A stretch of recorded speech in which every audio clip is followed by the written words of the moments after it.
Arriving here and now, arriving in the body, feeling the feet upon the earth, arriving in the breath,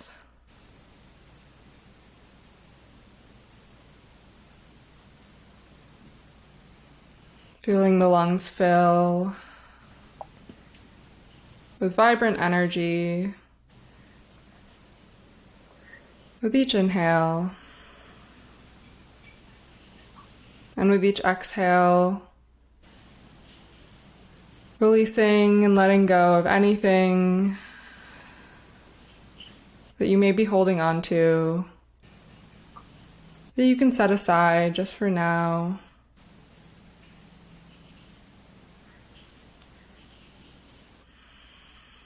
And arriving in the silence,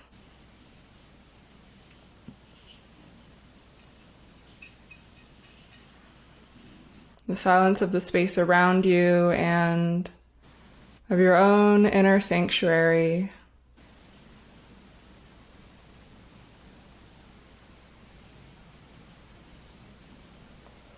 And arriving in the heart. Checking in with the heart. And simply noticing how the heart feels now.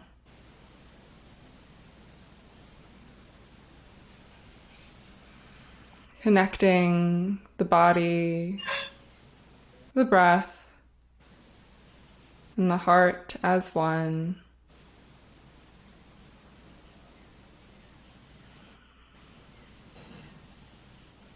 And as we arrive here together, welcoming in our beautiful ancestors and guides, spirit teams and higher selves, any divine light beings of pure love and light who are joining us in this transmission today.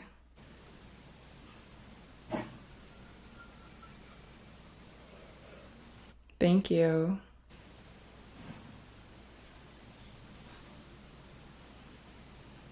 And opening the space with the sound of the singing bowl, which brings us fully into oneness, into love.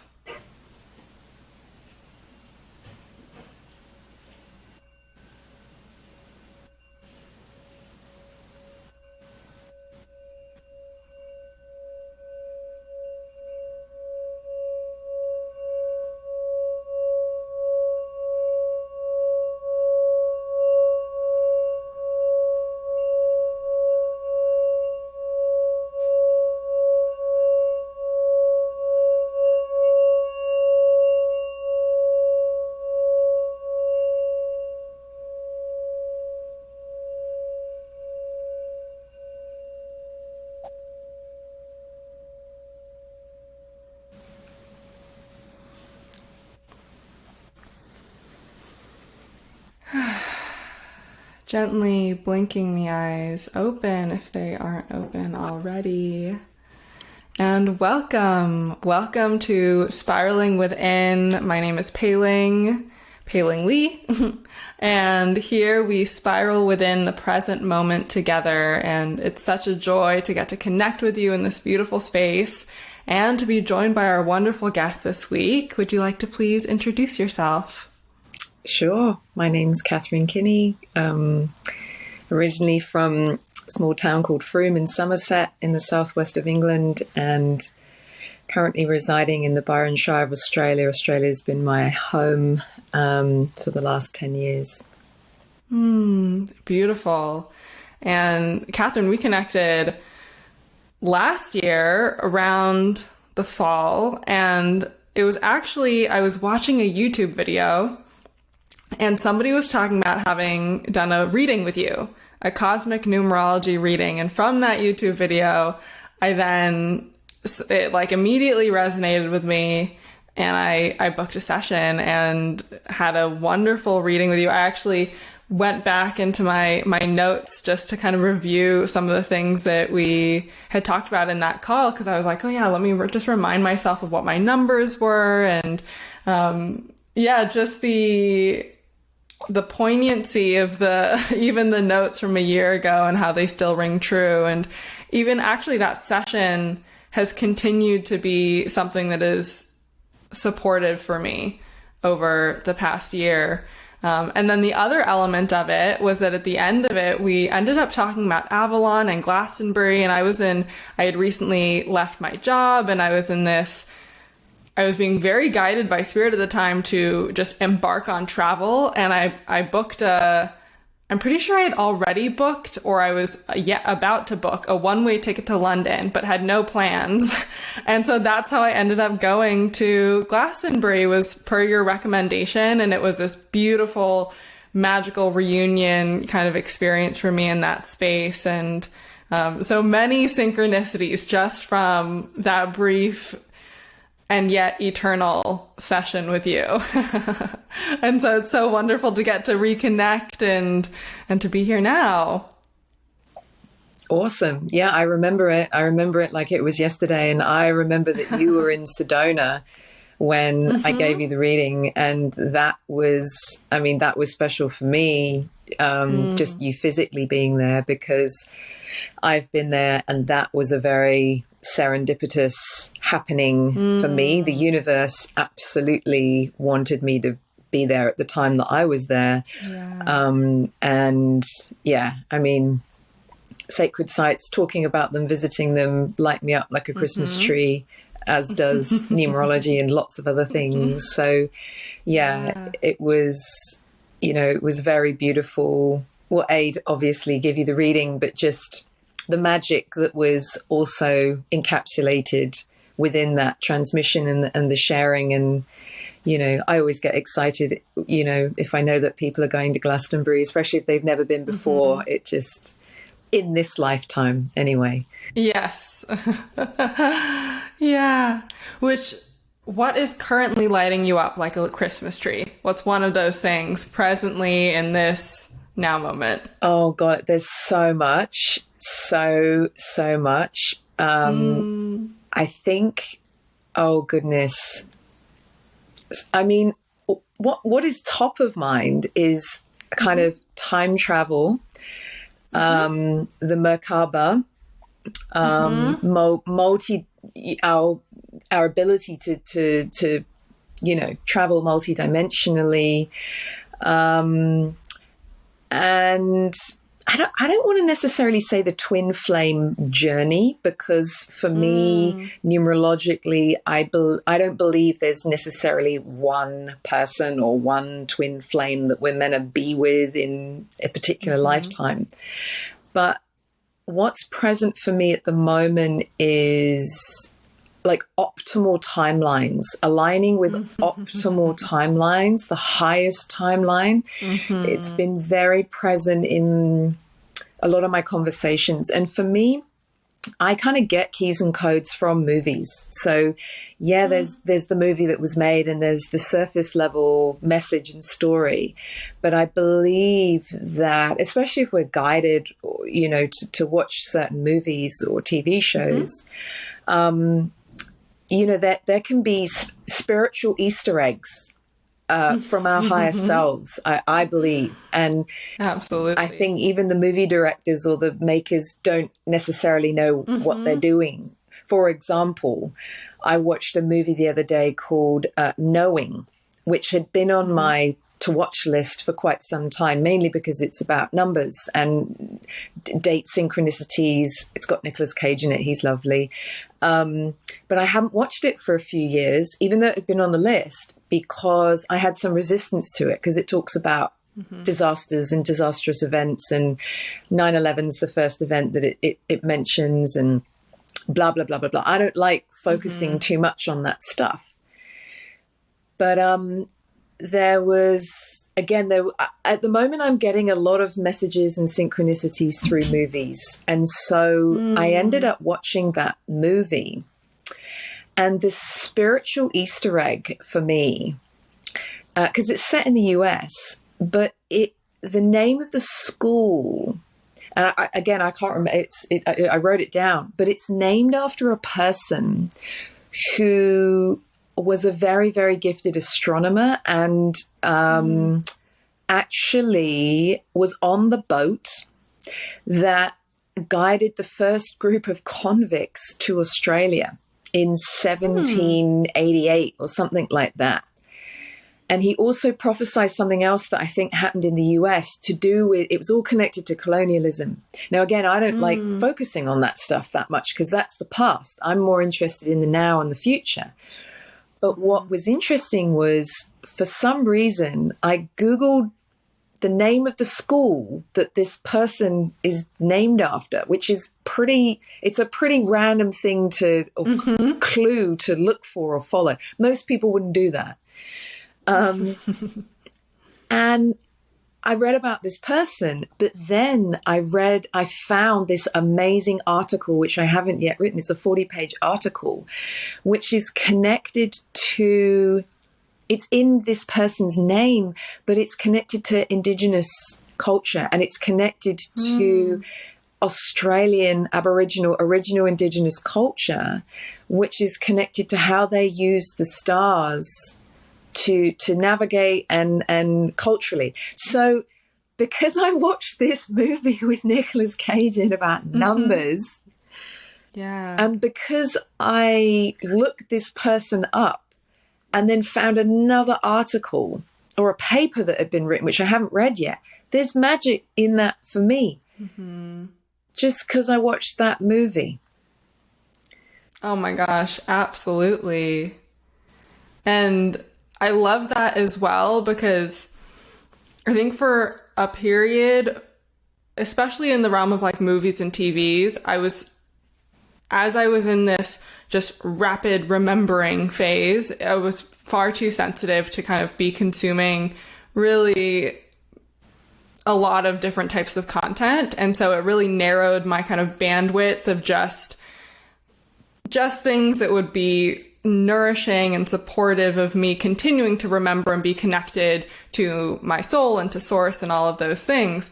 But what's been cool is that as I've strengthened in my vibrational autonomy and just my resilience within my own energy and my clarity within my own energy field, getting to re-engage with the realm of TV and film. And actually, it's exactly that. It's like, when I'm watching a movie, I'm watching the movie as me, like from this perspective of consciousness, of magic, of synchronicities and signs. And so everything and anything that we encounter, even if it is, maybe a past self would have named it as frivolous or whatever the judgment of a type of content or a type of experience could be, really we get to experience any of it as this communication, the spiritual guidance, this I love that, the spiritual Easter eggs, because they're everywhere. And what's cool is that it's like there are different seasons that I experience when it's like some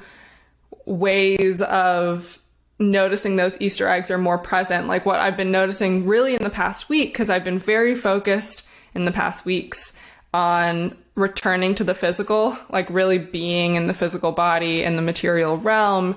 And just kind of, it feels like I've, for the past year, been on this epic cosmic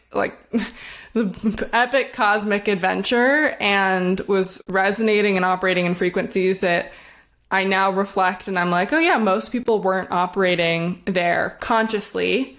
And then this kind of meeting point of, okay, well, recognizing and realizing and embracing the fact that I am in the physical plane, committing to that, enjoying that, and the material reality of, for example, generating income and, engaging with society and other humans, and actually getting to enjoy magic through the physical plane is such a special thing. And even like, I love noticing whenever driving license plates. Like that's something all the time. And just in the past week, all the time I'm noticing 444, 999. Oh my goodness. Okay, and we're back. That was amazing because just as you said 999, that was when the alarm went off. And I don't know if you know about the meaning of the 9 or the 999, but the 9 can be emergency or fire or... Oh my gosh. Well, that's the call. Instead of 911, that's what you call in like the UK is 999. 999. Yeah. Yeah. And it's, I mean, for me, it can be like, it can be a spiritual emergency or it can be a spiritual emergence, so to speak. Oh so, gosh. Yeah, that's yes. That's just so perfect. Well, I'm probably gonna edit out the alarm blaring, but basically, as I said, 999, the fire alarm just started screeching. Yeah, and it was the candle that, and it's funny, I was having so many just like messages about candles even right before this, and then turns out the candle that I was burning in my room was filling the room with smoke. Okay. And so the alarm went off and I've blown out the candle, I've opened the window, so we have fresh air and so synchronicities. Yeah. Oh, and I mean, you know, that's a perfect representation of, you know, how numbers can talk to us, you know, and how they can be connected to the happenings. Absolutely. And what was your journey like? Were numbers one of the first things that really sparked for you? I'm kind of curious because at least what I know you for is like cosmic numerology, that being kind of like a center point of your work, at least the work that is shared with people. Of course, we do so much work in the unseen realms and just on our own. What was it about numbers that kind of led you to focus on that as being your business, or was there an evolution, kind of numbers being central for your journey? Yeah, so they came to me, but not in the way that I think they come to most people when they're waking up, because I was never really aware of the number synchronicities. Like most people see 1111 or repeating number patterns. That wasn't the case for me, which is curious. For me, I was living in Sydney and I was running a conscious branding and business and life coaching business. And one day, it was right towards the end of 2012, right around my awakening. So my awakening happened 12/12/12. Between 12/12/12 and, as we would call it, 21/12/12, you guys would call it 12/21/12. And I wasn't even aware of those number patterns until afterwards. But I was visiting a business coaching client of mine. She's a mobile masseuse. And I went to her building and was stood outside the building and probably judged it a little bit, you know, not that I do that anymore, but it was a 70s, you know, kind of block of flats. Went into the block of flats, went to her apartment, knocked on the door. She opened the door and it was like this doorway had opened into this portal of peace. And I remember saying to her, you know, just the energy, the vibration, everything. And I wasn't really, my human wasn't attuned to that stuff back then. I just said, wow, you wouldn't expect this apartment to be in this block. And she said, I know, it's a 2. And I was like, emoji. Yeah. I didn't know what she was talking about, but it was this, you know, beautiful, white, pristine apartment. There were candles burning. There was incense. I mean, it smelled beautiful. It was just very serene. And I said, I don't know what you're talking about. And she said, oh, do you know anything about numerology? And I said, nope, I don't know anything. I said, but I'm curious. I've always been a bit curious. And she said, what's your date of birth? And I said, 2nd of the 11th, 1980. And she was like, oh, I knew it. I knew you were in my life for a reason. And I was like, I don't know what's going on. She was like, you're a 22, you're a 22, you're a 22. And I was like, oh my God, I'm really scared. She was like, I was like, I don't know what that means. She was like, wait there. Ran off, went and got a couple of numerology books, wrote her name in the front of them, handed them to me. And she just said, have those for as long as you need, read them, give them back to me when you're done. I put them in my bag. We sat down. I gave her the business coaching session, went home, started reading the books. And then for several months, probably about 2 or 3 months, I had this kind of egoic versus ego versus soul and higher self, schizophrenic, hokey cokey for about 3 months. And I'd pick these books up and they were like information smoothies, like my soul was just like, like I knew it. It was like I was reading something that was very, very familiar. And then my ego would kick in and go, this is all a load of bollocks. This is all a load of rubbish. Someone just sat down one day and made a whole load of stuff up and told someone else. And then they wrote the same stuff down. And there were several occasions I'd throw the books across the room.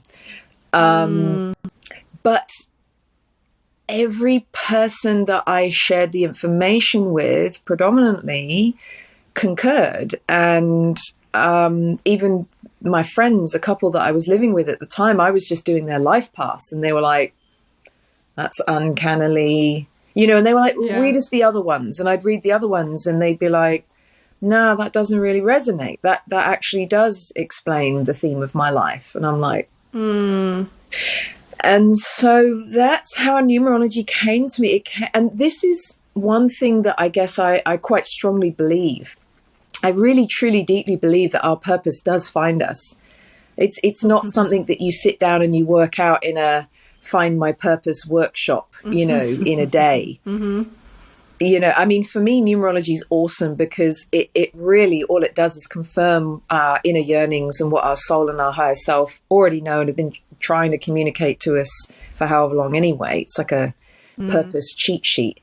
But, for me, that numerology found me. It was like a spiritual homecoming. And I battled with it for many years because I was in my early 30s. I had not lived a spiritual life. I was very 3D. I didn't even know what the word spiritual meant. But the more I studied the numbers, and then, within a year I was giving readings. Within 2 years I was teaching it, which blew my mind because I had this massive kind of imposter syndrome. And I was just like, who am I? There were numerologists that had been on the planet as long as I had, as throughout my life. They weren't even teaching it. But the more I just surrendered, I guess, the more I kept surrendering to, I guess, what was being asked of me. And it was people that were asking me to teach, people that were coming to me, getting upset and angry with me because I wasn't teaching. Like, it was not me going, oh, I really need to teach this stuff. Because I was just like, I know it. It works for me. It's awesome. Like, I don't need to. I've had a lot of resistance to all of it. I still have resistance at times. But it came to me, and since then, I've had clairvoyance and psychics and very, very special sacred elder. There was an elder in Glastonbury actually once, and we met at an event. And she came up to me. She said, "Have you written a book yet?" And I said, "No." And she was like, "You must write a book." She said, "I've come across a lot of numerologists." And she said, there's no one that I've come across that speaks as eloquently and intelligently and masterfully about numbers and numerology as you do. And she said, "You're the only person I'd read a book of." And I was like, too much. Can't handle it. Yeah. But yeah, I don't know. For me, it's a language. It's a language that my soul understands, and I speak very, very fluently. Yeah. Absolutely. And isn't it amazing how, well, all of it is amazing, but just that little piece about the book, I don't know if this has also been your experience, but for me, it's like in this first couple years, which I'm like approaching 3 years now of being awake and remembering and the homecoming and all of those. And especially in the past year, just being front loaded with vision. It's like front loaded with all the vision of just my life's work. And I feel like I've been kind of front loaded throughout my life. And then the clarity of those visions has, you know, amplified and honed in. And also going back to that optimal timeline piece, that just having access to the multidimensionality of all of the possible timelines, and then also surrendering and accepting and co-creating which timeline is actually meant to be anchored and manifest in the physical plane, because not all of them are, and that doesn't invalidate them. They're still equally real and equally experienced. And that's also another piece with the divine partnership and relationships that, yeah, just very much the alignment of those things. And so being front loaded with these visions, which is a gift, it's absolutely a blessing. And one of the main things I've gotten to kind of be with is really a resistance to just being human. It's just like a resistance to the linear unfolding of those visions manifesting and actualizing. Cause I'm like, oh, well, my system just registers it all. It's all done. Like, I don't need to like live it out and actually do it because the book already exists. Like all in the multidimensional planes, the energetic realms, it's fully there. I experience it as fully real. And then kind of where I am now, which I'm really proud of myself, my human self, for like adapting in the descension of these energies into the material in a way that is accessible. And like, that's really the journey, I think, for me, just being a communicator and like speaking the language of energy fluently, but then translating it in human language that people can understand and connect with.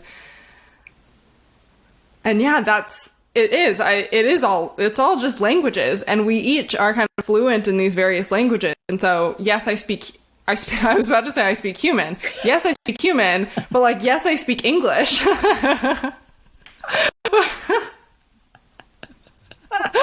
Yes, I speak human, I speak English, but I was really putting my speaking human to the side for the past, like, I have not been really speaking human for the majority of the past year, because I just really needed to remember for my own self, for the nourishment of my soul after 20 years, like not 20 years only speaking human and having forgotten my native language. It was like I needed to really immerse myself in the fluency and fluidity and the most yummy smoothie ever for my soul, and just slurp it all up, so that then when I do return to speaking human, I remember that I'm fluent. I remember what I'm fluent in. And also just that journey, because it's like I've gotten to re-encounter so many different modalities, just like you, of like, whether it's, yes, there might be a central focus in any given moment, but then having activated from all of these different ones. And really it's kind of like going into the Rolodex and just being like, okay, switching this light on, switching this light on. And it doesn't actually mean like we don't need to finish the course or finish the book or finish the program, because all of that is, you know, in the ego mind, it can be of just like believing you need to finish something, but then remembering that being just going to one session of something, or even just having the book physically in your home, all of that is doing the activation, and it's perfectly positioning you. And so that was a big thing for me last summer, was to let go of the need for the certification in order to, and there's a balance of the both, and like finishing some certifications just in order to speak human and to allow myself to like be a bridge in some ways. But yeah, those are just some of the pitter patters that are coming through. Yep. Yeah. And, for me, it's coming up 10 years at the end of this year since my awakening or remembrance. And everything that you're saying is, I've been through that, and then some, and it's like, the big one for me was dipping in and out of books and, allowing my higher self, I will know, like, if there's a book or a movie or a TV show or something on Gaia or whatever, my higher self guides me. It's very, very clear. And I might buy a book or pick up a book, and there'll be one chapter that I need to read, and it might be the last chapter, although I will know the exact page to turn to that holds the information, the keys, the codes that I need in that moment on that day. And then I might not pick that book up again. And that discernment, because that is the opposite to how we're told and we're shown, how to learn. But I don't even believe that, for me, I use the word remembrance because especially for old souls, because there's a lot of stuff that, and I think the word learn is a bit disempowering as well, to an extent, because I believe there's a lot of stuff that we're in the process of remembering that we have just forgotten. And I don't believe that we're here to learn. I don't believe that at all. I believe that we're here to co-create heaven on earth, and we all have individual roles. And, there might be some skills for our humans to either remember or learn, whatever word people want to use.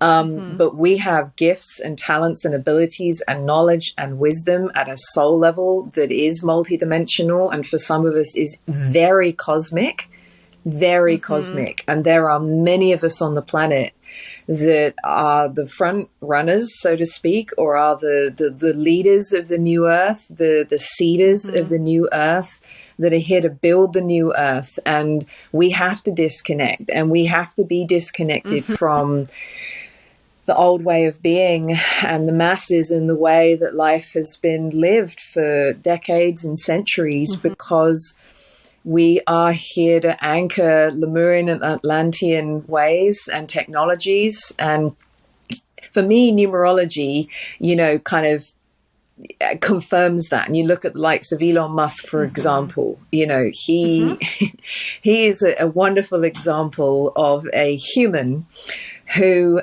is doing a fairly good job of being human, but is much more his alien self, much, and he really, is so autistic or on the spectrum or whatever label you want to give it. I would say so highly gifted that he managed to get to a place where he literally just didn't care about what anyone thought, and he had to, because he had to be able to transcend all of the limitations or the perceived limitations that people would try and put in place as he was bringing to earth and off earth and anchoring what his soul and his human has come here to. And he's, from memory, there's lots of 1s and 11s in there. And that's a very pioneering, future focused energy. And he's a very, very, very freaking important human on the planet. And there are many of us that, me included actually, that have visions, that very, very important visions that are so seemingly out there and so kind of ahead of where we are, that it is requiring for some of us, and again I'll just speak for myself, phenomenal courage, bravery, focus, conviction, resilience, centeredness, trust, faith, certainty. And we're talking about the highest timeline. And I am being asked, I am now at a place in my journey where I am being asked to anchor a vision and a project that I have had since 2015. So, and again, I agree with you, like, it is a blessing for those of us that again, have these gifts. You know, for me, it's connected to the 11 and above. So from memory, you're a 33 life path. So, you know, again, for those of us that are awake and that have master numbers in our blueprint, and especially a master number life paths. Which master numbers are 11, 22, and 33. And beyond. And beyond. Yeah, the highest 44. The highest life path anyone can have is 44. So that was cool. Avicii. Avicii was a 44 life path, and we all know how incredibly gifted that man was. God bless him. He wasn't given the support that he needed. He absolutely wasn't. People didn't listen to him. People didn't really listen to him properly.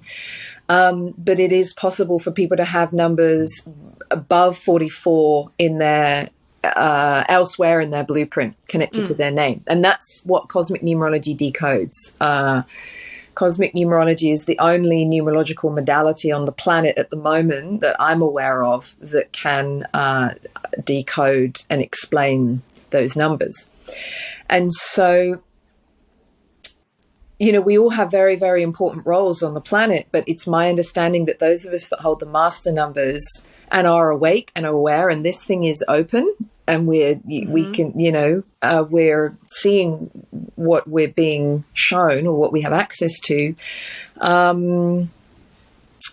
You know, we have very, very clear visions, A, of how the planet is to be, many of us, and B, how we can be of the highest level of service. And from about 2015, I was being shown very, very clearly my highest calling, my highest service to the planet and to this country that I'm in, Australia, and to this area. And it's out there. It is such a pure vibrational frequency and way of living that most humans on the planet would not be able to hold that vision with me. I would say it's an organic, vegan, plant-based way of living. And yeah, there's lots of people that eat organic. Yeah, there's lots of people that are vegan and plant-based. But the people that are choosing that way of living and then everything that comes with it, it's probably 0.0000000000001% of the population of the planet. I've recently found 2 people in America that are embracing vegan, are creating a veganic home, a veganic environment, a veganic farm. So annoyingly, I'm going to use that word annoyingly.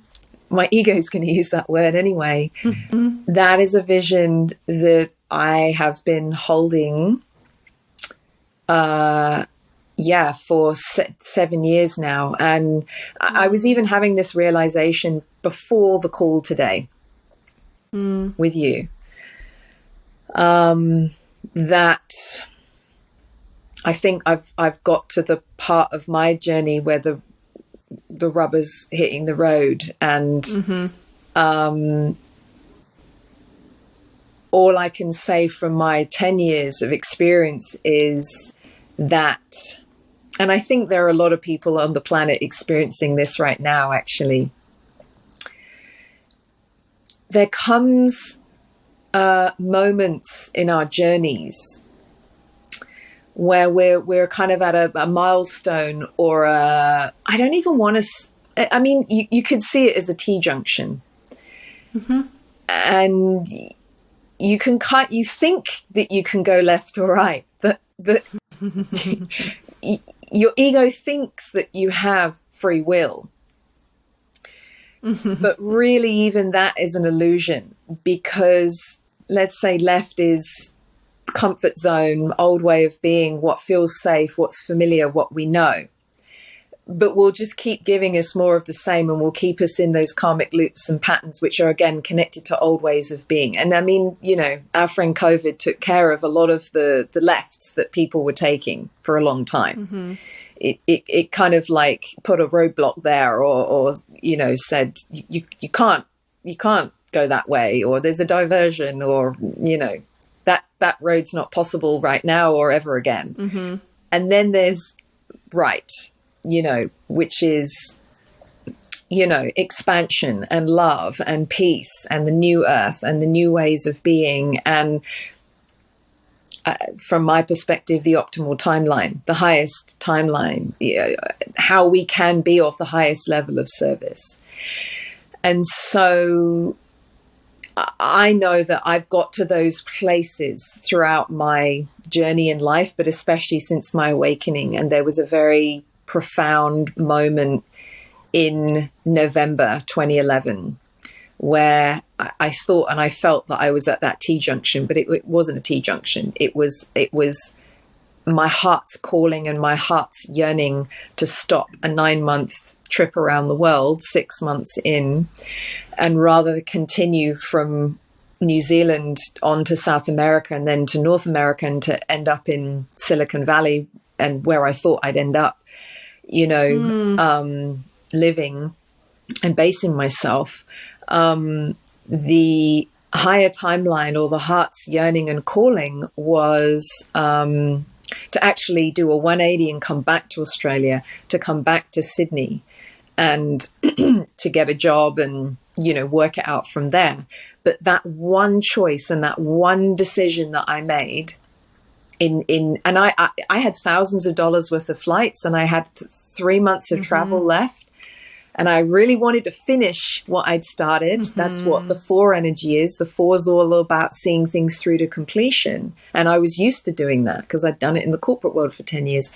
I just did a 180, and I never took those flights, and I never continued that trip. That journey was complete.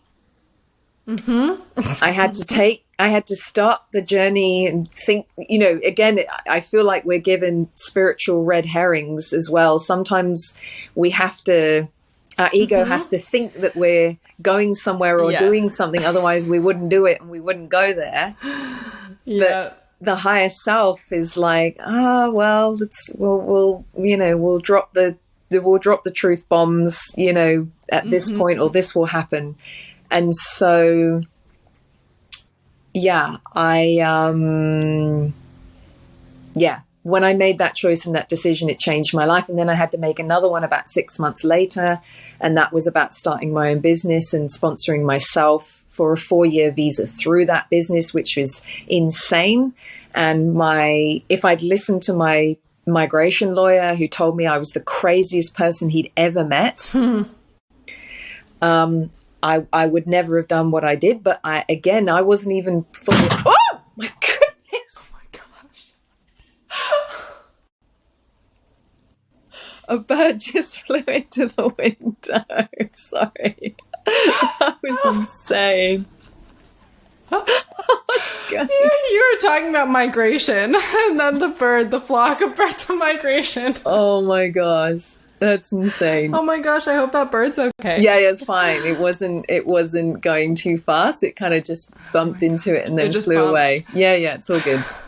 Well, isn't that just a perfect analogy for the whole red herring idea? Is that we think that we're going somewhere and then we just like hit this glass wall. Yeah. And it's this redirection. Yeah. It's, you know, as we know, everything is energy. What is happening in the physical is connected to the metaphysical, and vice versa. And so just to complete that little pocket of information and story, that was literally what happened. You know, I hit this window, this glass wall when I was in New Zealand, and it was like, nah, you're not meant to continue any further. And I had to go to New Zealand to an extent. Well, no, actually, I met a guy in Australia who was an entrepreneur, and I had to meet him because he planted the seeds for entrepreneurialism. And so then when I went back to Australia, and because I'd always wanted to have my own business, but I never had the confidence to. But it was actually when I came back to Australia and I started studying NLP, which again, I'd been guided to do whilst I was traveling, but a friend of mine had again planted the seed before I left the UK. He was like, I think you'd be an amazing programming. Yeah. He was like, I think you'd be an amazing coach. And I was like, I don't even know what any of that stuff is. But then sure enough, by the time I traveled and I was coaching people and counseling people very naturally on their purpose. It was, and so I just thought, well, I might as well train in it. Started studying it, loved it, especially loved the neuroscientific side of things. Then in time got into quantum physics, which fascinates me as well, and metaphysics. But yeah, it was bizarre because I got to this place where I knew I had to start my own business. I manifested a coach who came to me and wanted to coach me because he was like, I want a challenge. I want to be stretched. I'm like, ooh. And yeah, I did the seeming impossible. And, you know, there were not many people in Australia who had sponsored themselves, had set up their own company and sponsored themselves for a visa. And it was bizarre because I just had this knowing. I had this knowing that that was what I needed to do. And I've now actually got to a place where literally just before this call, I've received a very, very big piece of information about what's meant to happen next with my visa. And it's massive and it's huge and it's really scary and it's really out there. But I know that this is what's next. And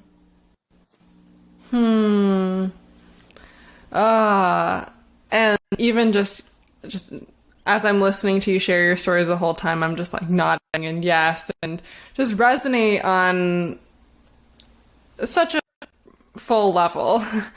And thank you to that bird that bumped into the window, because that hitting the glass window, it so relates to everything that we're talking about of being gifted with these visions and the clarity of sight.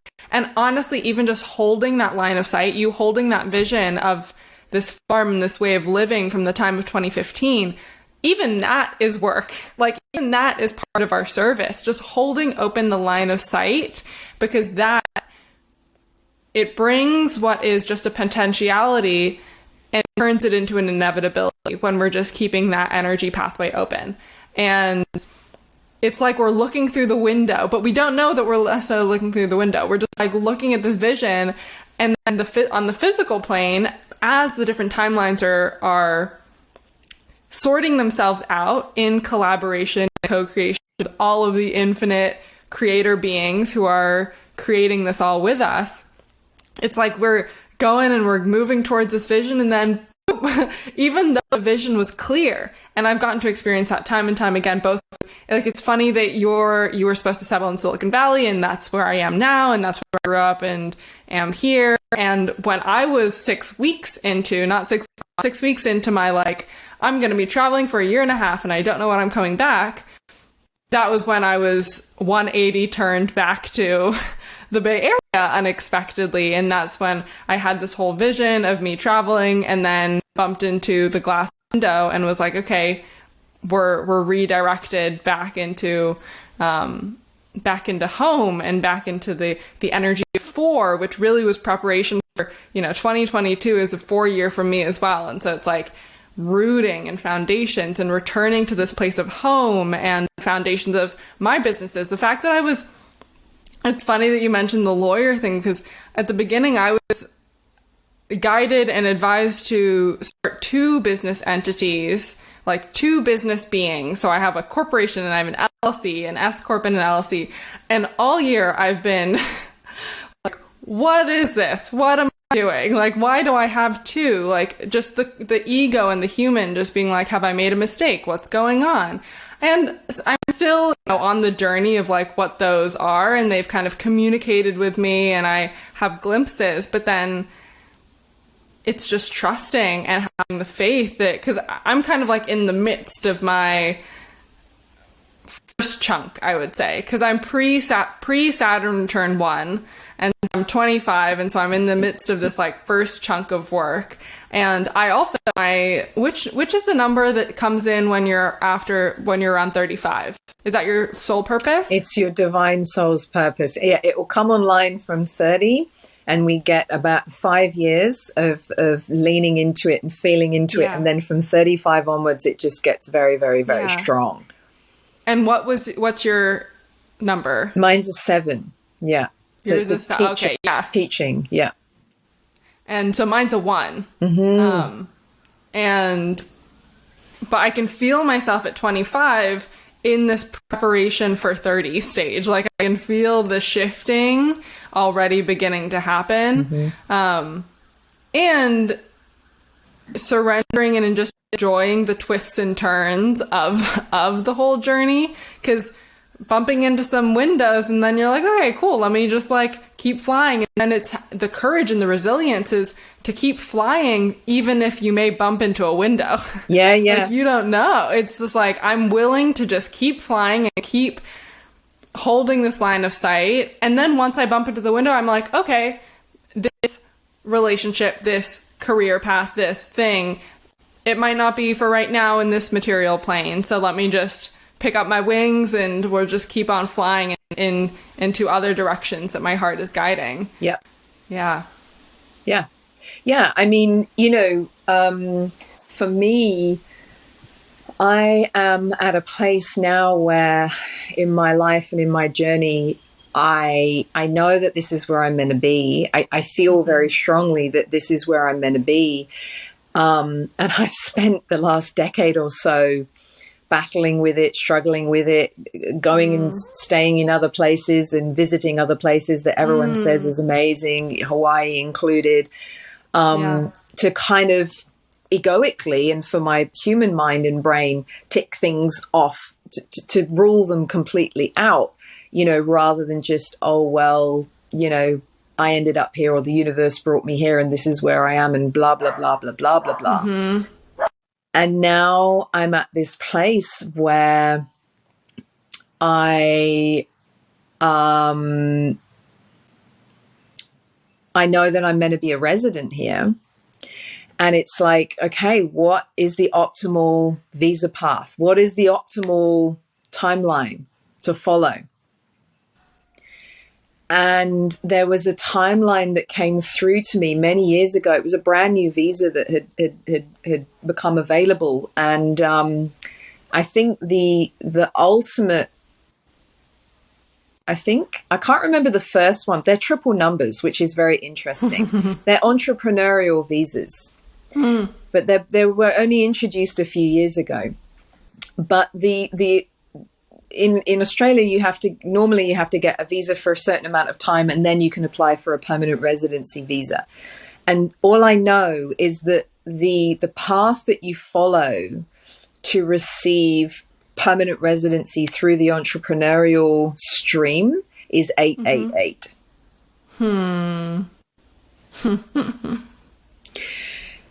And I remember the last time I looked into it all, I was like, yeah, that's doable. That's possible. It's doable. But when I spoke with the migration agents, they talked me out of it. They were like, oh, there's an easier path, or there's, you know, based on your experience and da da da da da. But I had to put my application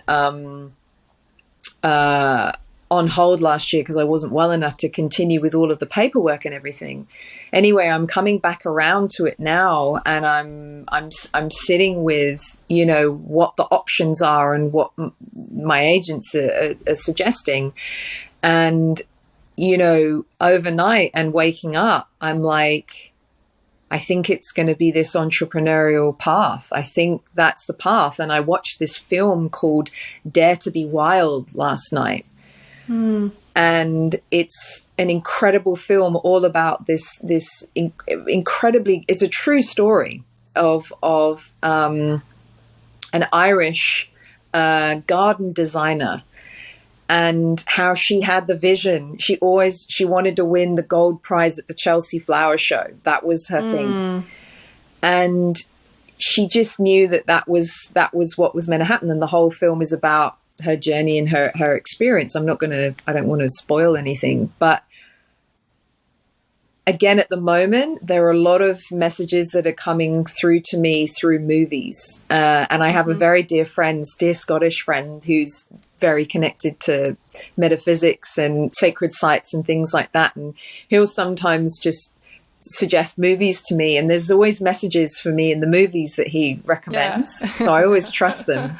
He's been sending some apps, just pieces of gold through recently. But I watched this movie last night, and she she has to apply for the show and get an invite, and then she gets an invite, and then she has to raise £250,000, which is like pretty much $500,000. And I think I had to watch that movie again for a reason, because at no point does she question whether it's possible. At no point does she get overwhelmed. At no point does she question any of it. And she just does whatever it takes.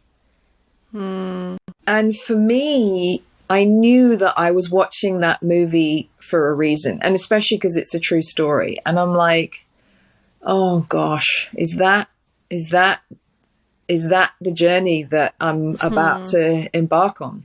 And I know that my human doesn't really have a say in it.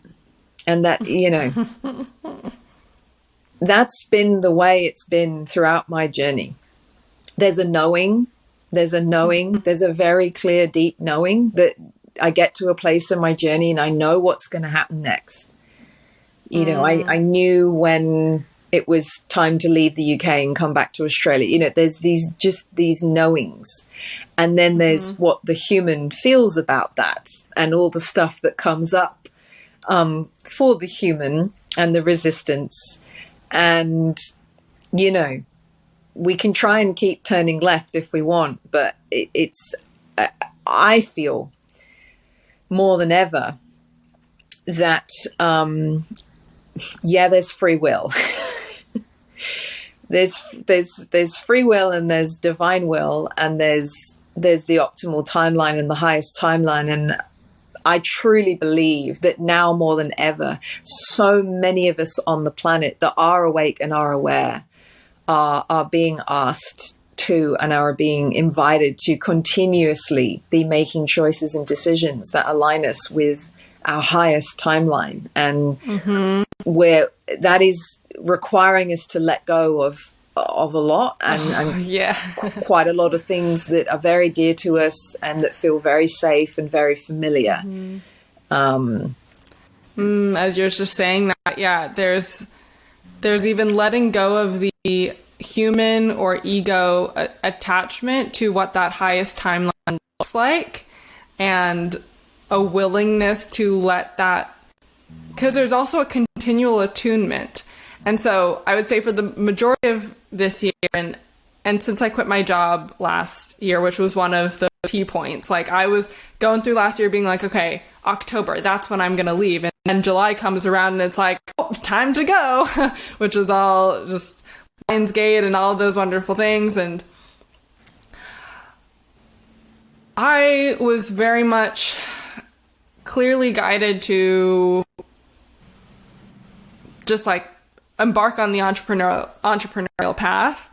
But my human thought that it would happen much more quickly, because on the multidimensional realms, it's like, oh yeah, it's so easy. It's just like, it's already done. It's already all there. I'm so connected with it. And then it just bing, bang, boom, it just manifests.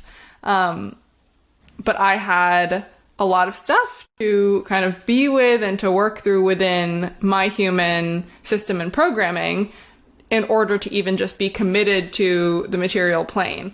And that has been, I would say, my journey this year.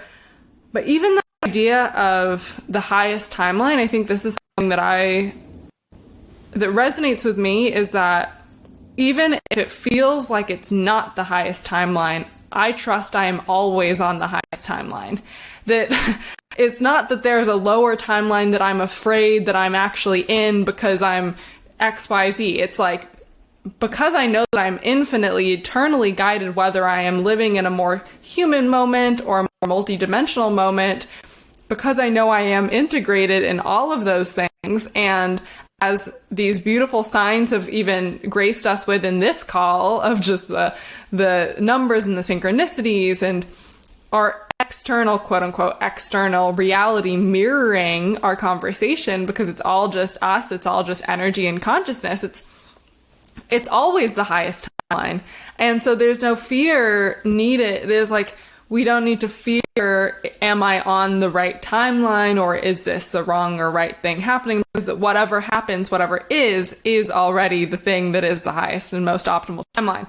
And this was a vision that I had at some point earlier last year, because my human mind was seeking to understand that, or just questioning that. Okay, like, playing with the idea, how do I know this is the most optimal timeline? And so this is where I was like intuitively in this quantum space without having ever picked up a quantum physics book. But I was just like, okay, well, all of the timelines of possibility are all simultaneously playing out anyway. So everything that could happen is already happening. And this wasn't even like theoretical or abstract to me, just like on a soul level. I was like, yeah, that's what's happening. And I can see kind of like a spider web going out from this one moment, just this like infinite multi-dimensional spider web. And I'm like, okay, and because it's all already playing out, because this is the moment that I am experiencing, because this is what is in this physical plane, in this one reality, because we're infinite consciousness, then this must be the one that kind of floated to the top of the surface, and this is the one that is optimally aligned. And that just kind of made total sense to me. And I think there are a lot of things that I'm grateful to just be in a place of, because it's remembrance. And then it's actually my mind, I notice it doesn't really question, like, it's not that it's asleep, but it's on board, because I've gotten to experience, kind of as you experience and embody these things and you witness moments of synchronicity and magic, it's like the human is like, wow, the mind is expanding and remembering what's possible as well. And so all of that about the highest timeline, and letting go of that idea, just circling back to letting go of the idea of what that highest timeline looks like, my mind thought that I would be like, this was my time for the very like cosmic, multi-dimensional, forward spiritual work. And that's really the wavelength that I've been operating in, because I was like, okay, I'm here to serve starseeds and people. Like, I thought I was going to be speaking to people who are already at a certain level of awareness on their path. And yes, that is true. And I love what you said about people asking you to teach, because that is absolutely one way that I receive feedback, is just noticing who are the people that I'm actually connecting with and having conversations with, and who are they? Where are they on their path? What are the types of things that I'm talking about with them? And noticing that I'm connecting with a lot more people who are either at the very beginnings or just like not even in any kind of spiritual realm at all.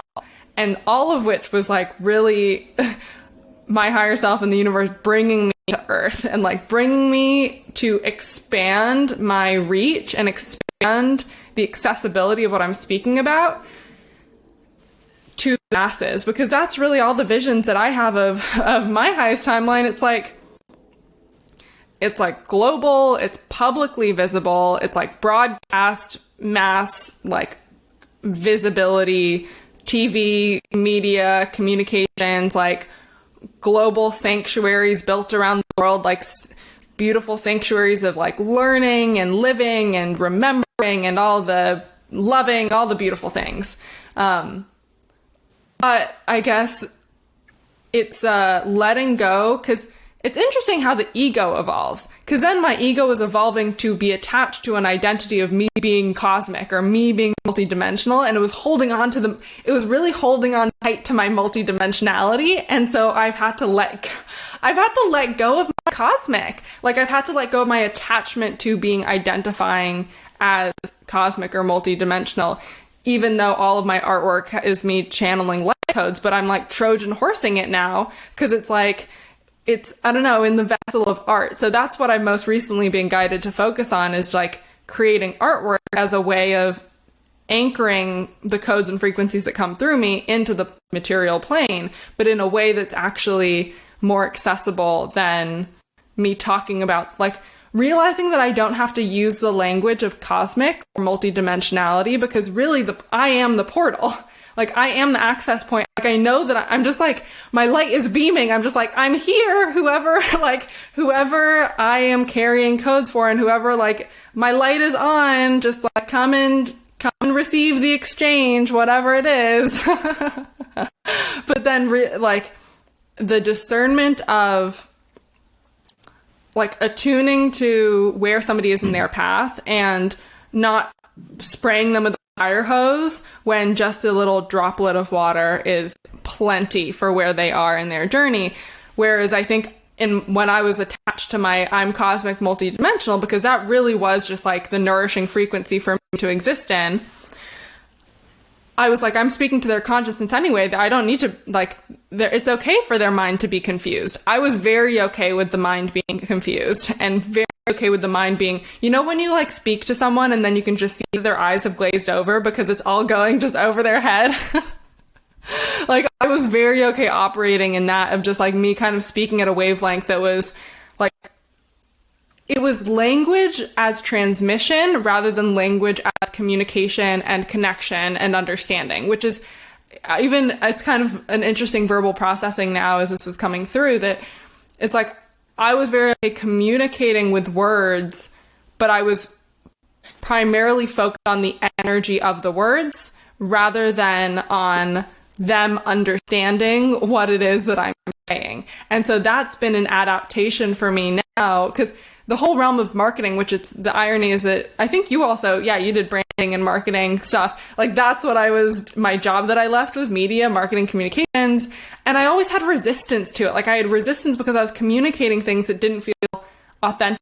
It felt like putting on a mask. And so one of the resistances that I've gotten to kind of really ego work through is the idea of diluting myself, that by me not being full out in a vocal way, that I would be diluting my message, because that's the default state that I was accustomed to, was dimming and quieting and silencing and suppressing. But now realizing, okay, I don't actually have to say all of the things that are coming out. I can not hold back or restrain, but it's different. It's like focus. It's like focusing and concentrating the message in a way that one word can pack the punch of an entire poem of cosmic words.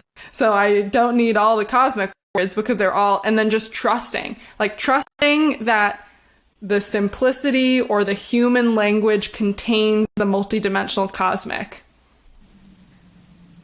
Yep. Yeah, and everything that you've just said, I've been through as well. Everything. Mm-hmm. And I've got to a place now where I feel pretty happy and comfortable with who I am at a soul level, who I am, where my human's at, should we just say. Mm-hmm. And I've got to a place where generally I discern and understand what I can share, what to share with people based on where they're at. I know that if someone comes to me and pays me for a reading, then I'm going to give them the best of the best, but equally I will tune in. This is why sometimes people have to listen to and re-listen to my readings many, many times, because they're so dense and there's so much in them that I'm giving them the full multidimensionality of who they are at a soul level, but their human might only be capable of receiving, you know, one wave and then another way, you know, etc. And so, and I mean, this is why for me, numerology is the gift that keeps on giving, because for me, there was life before numerology and after numerology. And really, for me personally, you know, once I've remembered and I have access to that blueprint, then it's just a case of embodiment. And that's a lifelong thing. I mean, before that, we're either flailing around in the dark or just doing our best, which is fine. You know, not everyone on the planet has to have a numerology reading or a whatever. But I think the other place that I've got to now is that I've got to a place whereby I'm being asked to level up or expand, or like whatever human word you know want to use to explain it or describe it, which couldn't have happened before I'd done all of the other integration. Because like you, I mean, I can get lost down rabbit holes and I can become very disconnected from day-to-day 3D reality. And, you know, there's the paying the bills and the paying the rent and buying food and blah, blah, blah, blah, blah, blah, which for me is not as exciting as a lot of the other things that I like to channel my energy in the direction of, shall we say. I mean, sometimes just making sure that I eat 3 meals a day is, you know, it's just like, it's that self-care, which for those of us that are, I'm going to say, more cosmic or more connected with the etheric, or more connected with our multidimensional selves, remembering that we have a body, that we're in a body, and that we need to take care of the human body, we need to take care of the vessel, you know, is really important. Maybe in ways that our parents didn't, you know, God bless them. And then, but at the same time, being who we came here to be. And, you know, like you were saying, you know, the feeling of always being on the highest timeline. I think for me, my understanding and my interpretation of me being on my highest timeline is moving in the direction of the vision that I have. If I'm not, then that's, you know, it's like, I'm wherever I'm at, but then also following my heart as well. Like that is my kind of guidance system and my barometer. And I feel like, you know, I was not on my highest timeline for quite some time, up until about the age of 30. I was experiencing everything I was meant to be experiencing, and it's all perfect. But if I could get in a time machine and go back and hang out with my 7-year-old self, I would give her keys and codes and knowledge and wisdom. And I would say, this is who you are, and don't let anyone tell you otherwise. And I would have made some very, very different choices and decisions. Now, have you done that in meditation? Oh yeah. Because everything's happening in the now moment, right? I was gonna say, because you don't have. It's not a woulda. You get to. Yeah. So now I'm now doing my best to make choices and decisions in my day-to-day reality that are in alignment with who I am, where I'm from, why I'm here, and how I can use my gifts, talents, abilities, knowledge, and wisdom. But what is being asked of me is requiring, and is going to require everything, and even the choice and decisions that I made when I thought that I was making disempowering choices, i.e. not following art and not following all my creative pursuits and going to university and getting a degree in business and then working in the corporate world for 10 years. I now know that what I think and I feel I'm about to move in the direction of and embark on, I need those skills. And if I just become an artist, or if I just become a musician, I don't want to say just. That's because I don't want to invalidate, because it there is a version of me that all I do is paint, or all I do is sing, and all I do is dance, or but I now know, and again, numerology helps me to understand this. It helps my human egoic mind and brain to acknowledge this stuff. As a 22 life path, a huge part of the theme of my life in this lifetime is to anchor sacred geometry on the planet, is to remind people of the importance of using and building not only just sacred geometric structures, but designing communities and designing places and spaces on the ground using sacred geometric designs, which includes the gardens, which is why I know I had to watch this film last night, because it's a film about the Chelsea Flower Show. No, it freaking isn't. It is not. It is not. Oh my gosh, that's a massive piece of all the sanctuaries that I envision being part of co-creating. It's like the pathways, everything is designed with sacred geometry. It's just like, and the funny thing is, because when we're in that, when we are from that as being the default, because that is, that's what nature does anyway, just intuitively, and that's just like how nature expresses itself. It's just obvious. Like, it's like, oh yeah, that's just like what happens, and it's like, this is what you do, that's the way that you design things.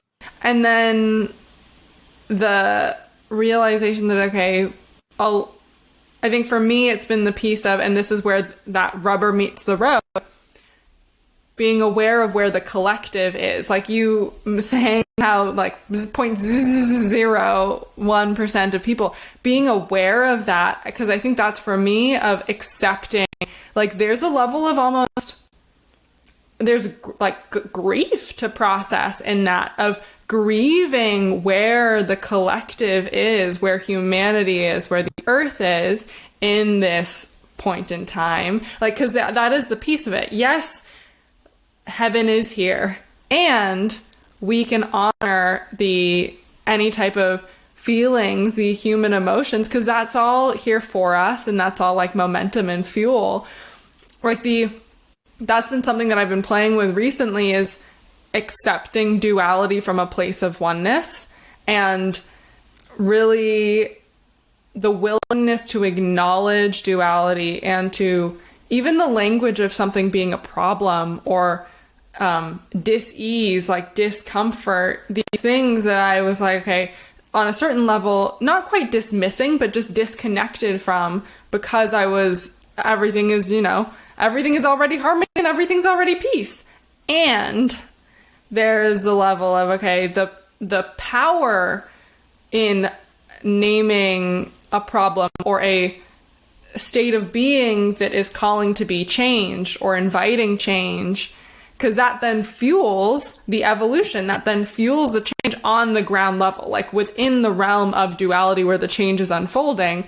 But then how beautiful that we get to come from it from the place of remembering our hearts, remembering our connection with everything, remembering that at the end of the day, underneath it all, it's all okay and peace is already here. And so it's the both and of it all.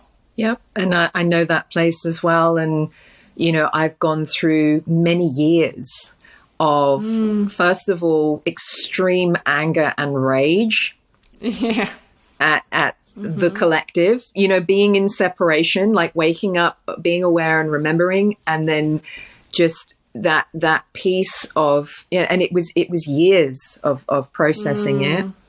And then getting, once I've processed all of that, shadowy, egoic separation feeling, and really feeling it and acknowledging it and having it witnessed, by many people as well. then feeling the sadness, and then getting to a place which was, prompted by some people. One of my previous partners, actually, every time I used to get angry and upset, he'd be like, all right, what are you going to do about it? And I'd be like, I was like, just sit here and be angry with me, or like whatever. And he would always be like, what are you doing? Like, what are you going to do? And so, when I got to the other side of that, I could always use all of that energy as fuel. And now, because I've processed all of that, and I've felt those feelings, and I've expressed all of that, and I'm really lucky and grateful to have had people in my life who could just bear witness to that. I'm now at a place of peace with it all. I'm 100% okay with all of the sovereign choices that people are making on the planet at the moment. I don't agree that I'm okay with the sovereign choices, but I also know that, every thought we think, every word we speak, every action we take affects the morphogenetic field of the planet, and it has ripples across the cosmos. Period. Fact. Like, that gives me a lot of peace. So really, all I need to do is focus on myself, the vision I have, the timeline I'm on, the choices and decisions that I'm making.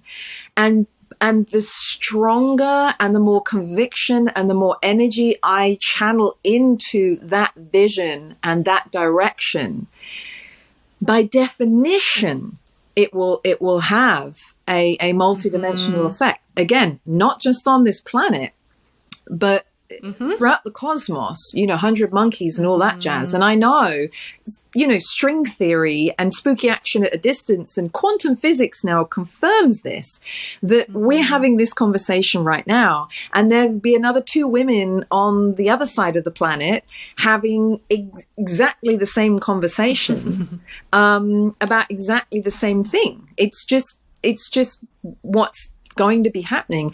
And this is why now more than ever, I believe, those of us that have the visions, it's very, very important that we are surrounding ourselves with people that support that vision and want to, have conversations with us about that. And that's why I've been talking to as many people as I possibly can about my vision of the House of Love, because even just by talking about something, we're energizing it. We're speaking it into existence. And this is what the original indigenous people of this land especially knew and know. The dreaming, the dream time, the quantum field, whatever you want to call it, source, universal consciousness, the dreaming. They would weave their dreams into reality by singing. They would sing the songs. They would dance the dance. They would paint their visions into reality. That's their way. So they would use creativity to sing up the songlines, to weave their visions and their dreams into physical reality. And so, for me, again, I can only speak for myself, but now more than ever, I know that I need to be moving in the direction of an optimal timeline, and I need to be talking about and sharing my vision and my dream with as many people as possible, and allow it for my human to get out of the way, and to allow that vision, as much as in the same way the pyramids became real, in the same way Machu Picchu was built, in the same way the stone circles were created. It wasn't like someone sat down one day and went, "Oh, I'm going to build a pyramid." No, no. That is not how it happened. There is a vision, there's a dreaming, there's guidance, there's multidimensional guidance, and then it is woven into being. It whether it's through llamas with big horns vibrating stuff, or whether it's men hauling giant rocks you know, for hundreds and hundreds of miles on logs, you know, or whether it's people placing one brick on top of the other based on the next level, awesome, incredibly advanced mathematical drawings, you know.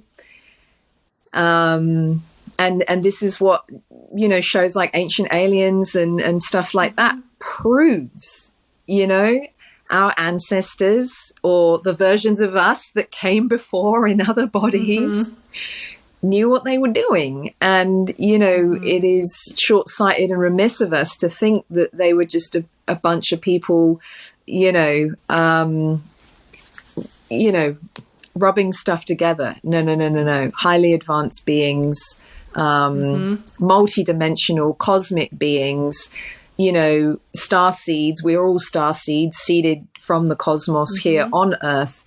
And some of those humans in the past had very, very important roles to create the conscious communities of their times, the sacred sites of their times. And they were built and placed very specifically, very precisely, and designed very intentionally and precisely. Yeah. Absolutely. And each of us as these vessels of just technology, of light technology that the bodies are, we're constantly also part of, at least I know this is part of my work and mission, is like creating new sacred sites and places, like just having them pop up all over, even at your local beach or your local forest.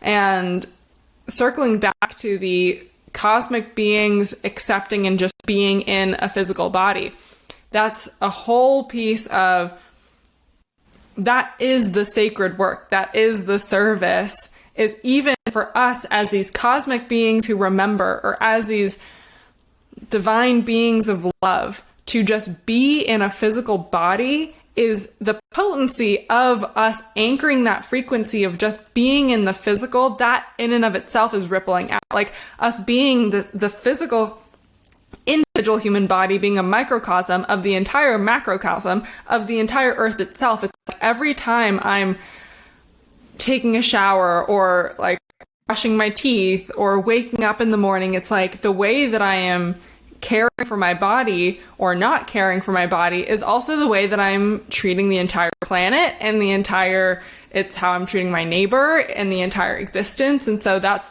very much been like my recent and current focus, is rooting in the physical body and to connect with the cosmic multidimensionality of it all, to channel, but to do it from within the body rather than even allow my awareness to kind of drift out, and to be really disciplined in that, like bringing a level of devotion, because all of these projects, the pyramids and the stone circles, there's it's long-term commitment and long-term visioning and long-term devotion. And that's kind of what I'm feeling into as I'm feeling the approach to 30 is this desire for, and that's also the 4 in my chart as well, and just that type of earth energy is this desire for focus and commitment to something that I can follow all the way through, and accepting that, okay, it might not be immediate in the material plane, but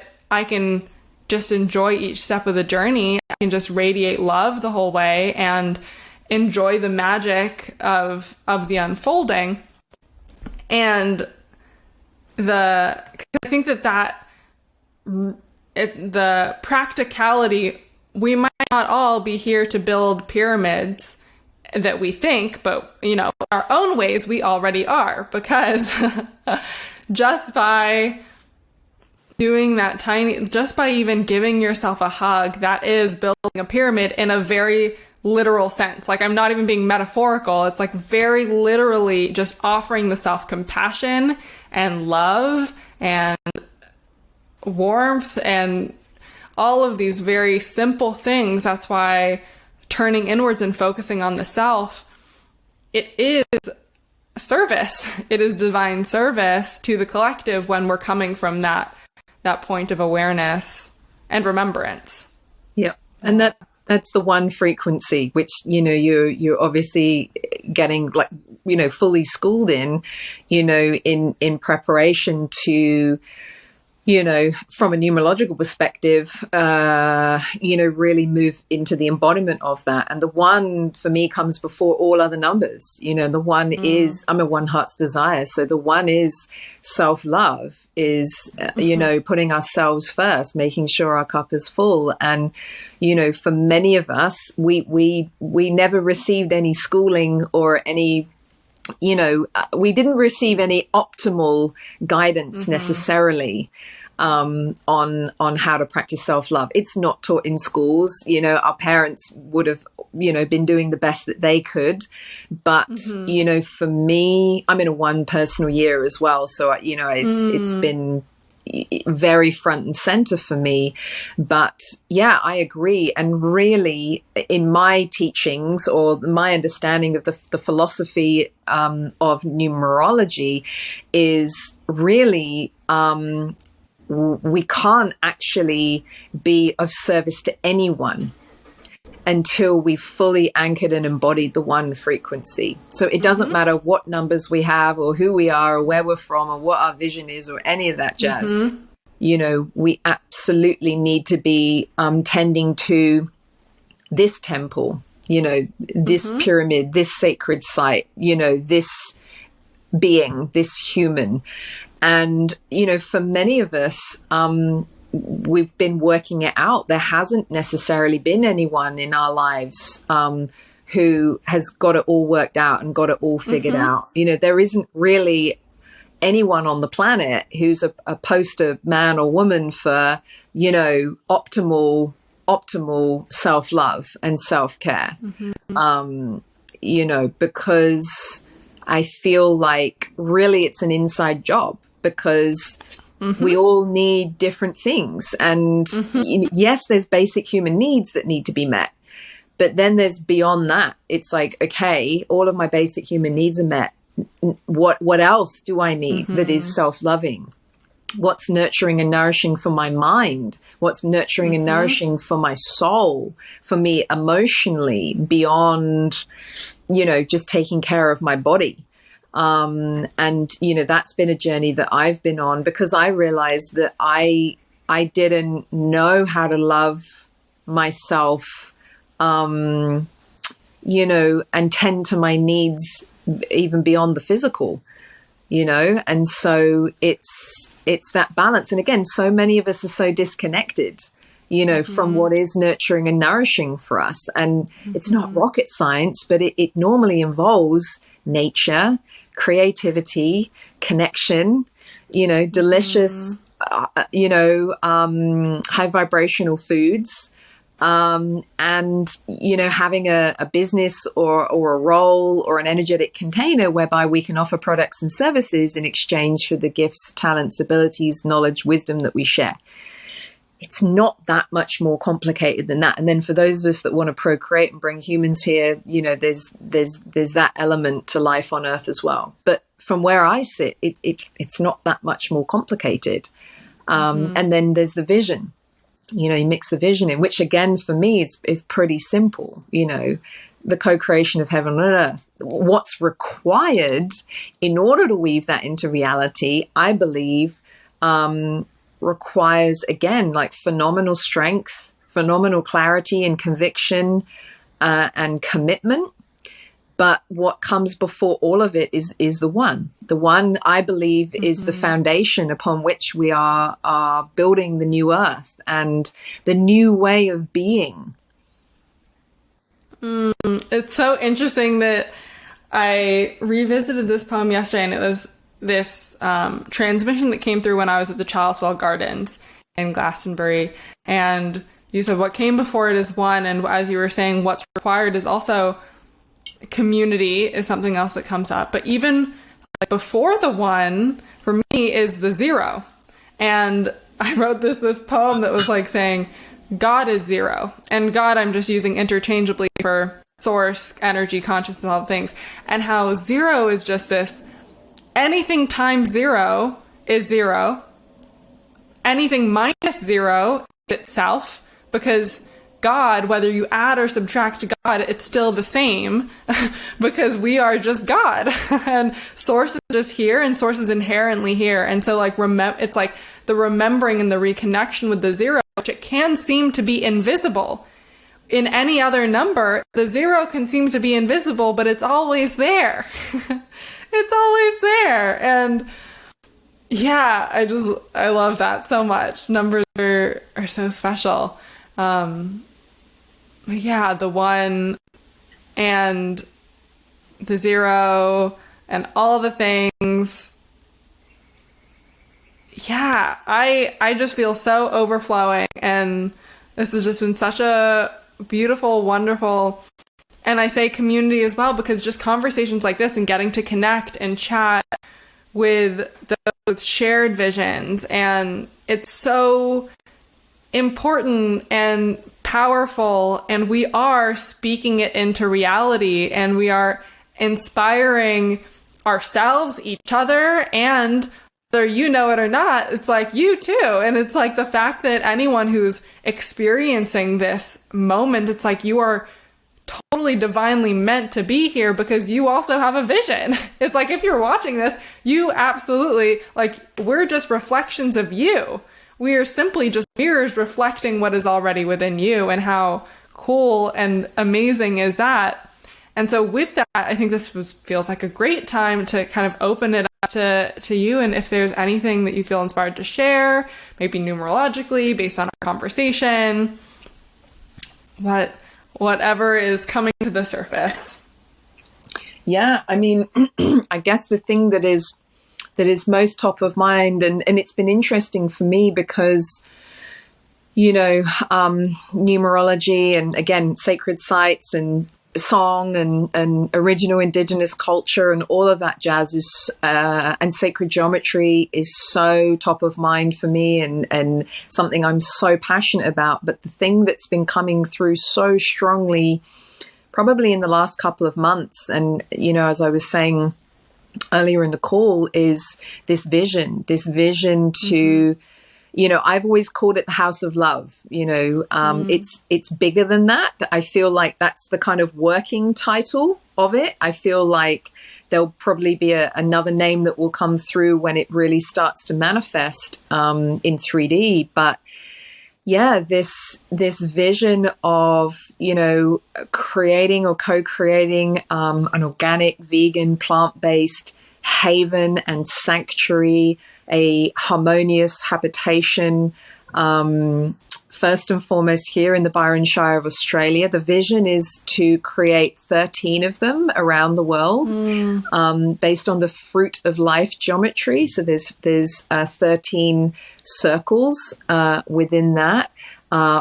Obviously, at least one on every major continent. I feel quite strongly there will be one in the southwest of England, probably close to Glastonbury. And I feel there will almost definitely be one in California somewhere.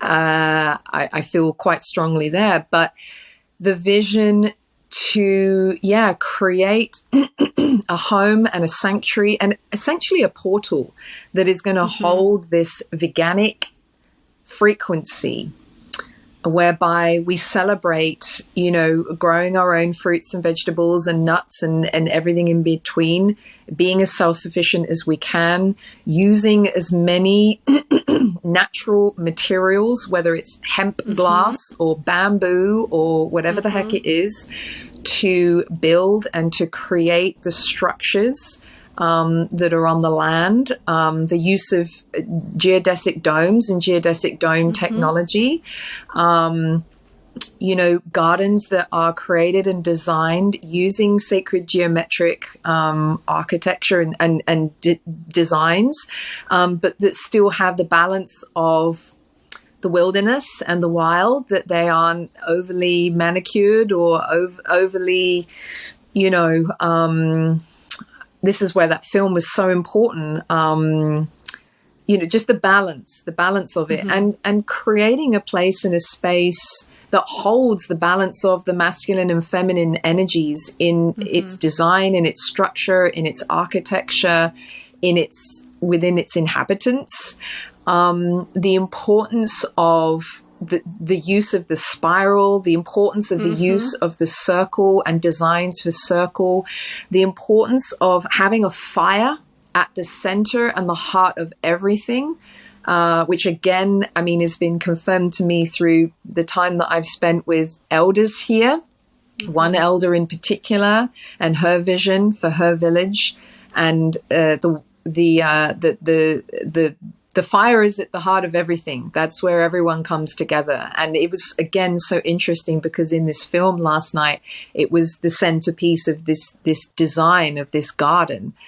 And, you know, a space for community to come together, for, you know, people to learn or study or remember and to teach information that, you know, has either been lost, you know, and forgotten or hidden quite deliberately for whatever reason from ancient times, whether it's 100,000 years ago when the very first, you know, the oldest and most ancient indigenous culture on the planet landed here in Australia, or whether it's cosmic knowledge and wisdom that has yet to be fully anchored here on Earth. We might have got close in Lemuria or Atlantis or whatever, but, you know, we're in unprecedented times, and there are places and spaces and communities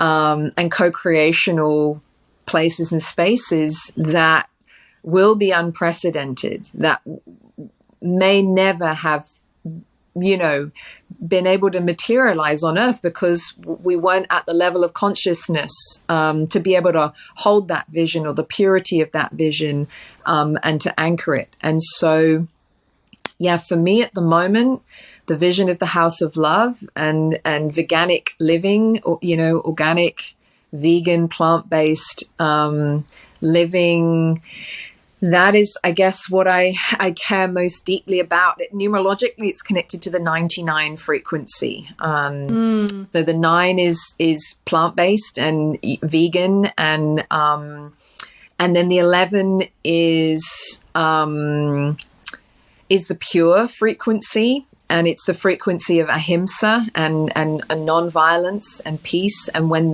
when those come together, the 11 and the 1 is sovereignty as well. So not needing to take anything from anyone else in order to sustain us, so to speak. Just, you know, enjoying the eating from Earth's table, so to speak.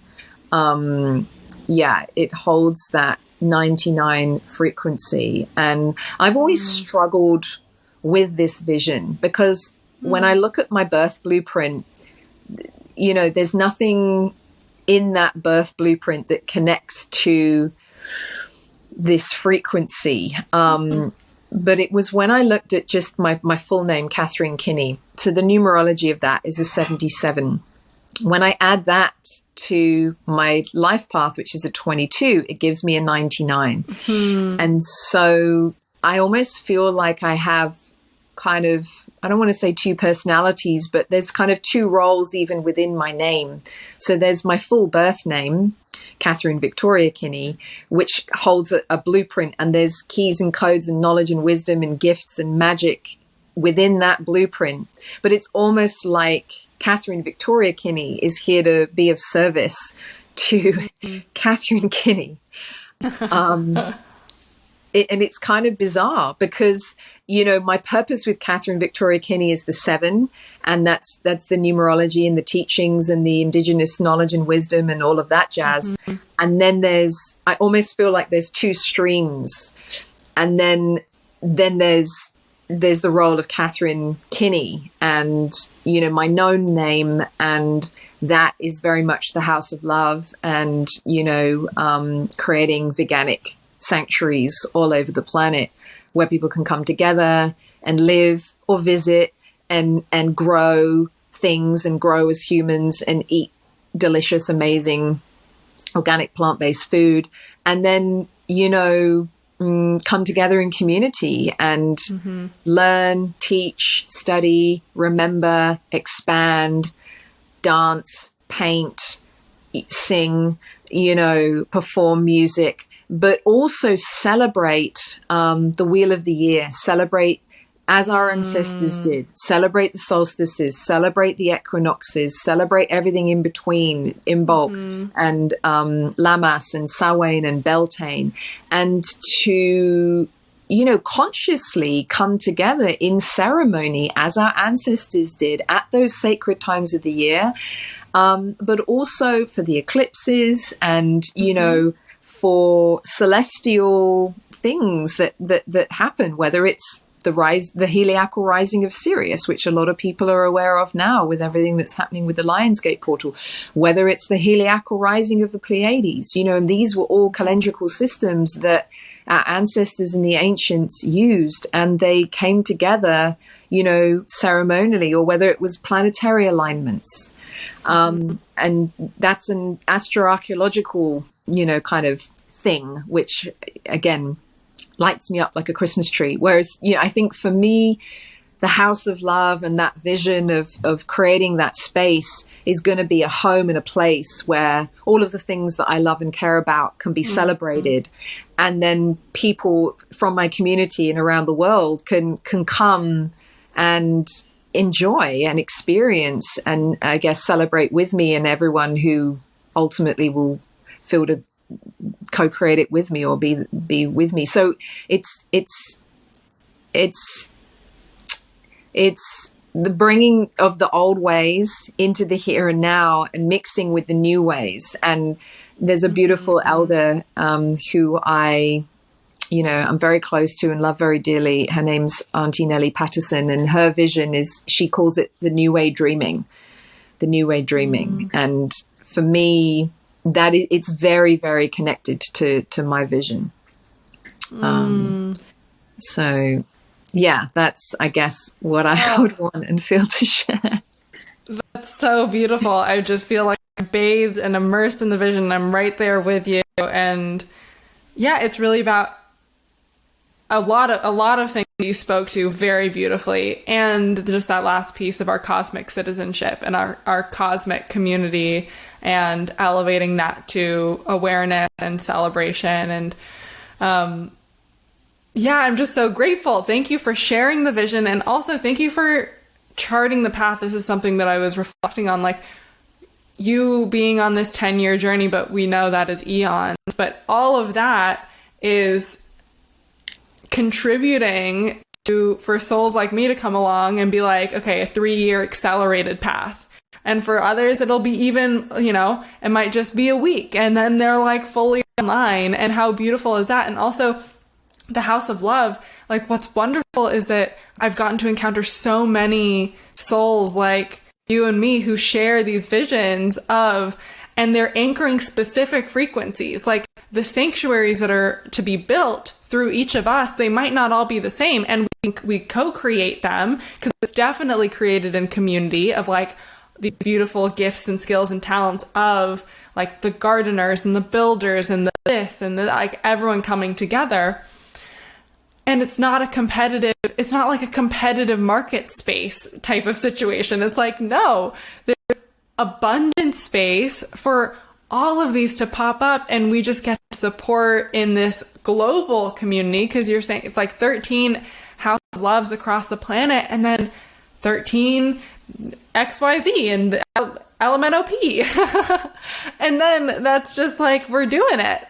And so you kind of being in this place of your path of the creation and the momentum building and the vision sharing, it's like I recognize it as I'm in my Pei-Ling timeline. Like I'm not at the sanctuary building for whatever the sanctuary is for me, but it's like I'm reminded I'm holding that vision open, that line of sight is staying open, and I'm holding the vision open also for for the House of Love and for everybody else's. And so if you are joining us in this moment, watching and listening, I really just invite you to share this video, share this episode with anyone, kindred spirits who might resonate with the House of Love. And also, this is a new thing for me, to invite you to like and subscribe and to just share, because I'm realizing that on the human material plane, there are some human material plane actions to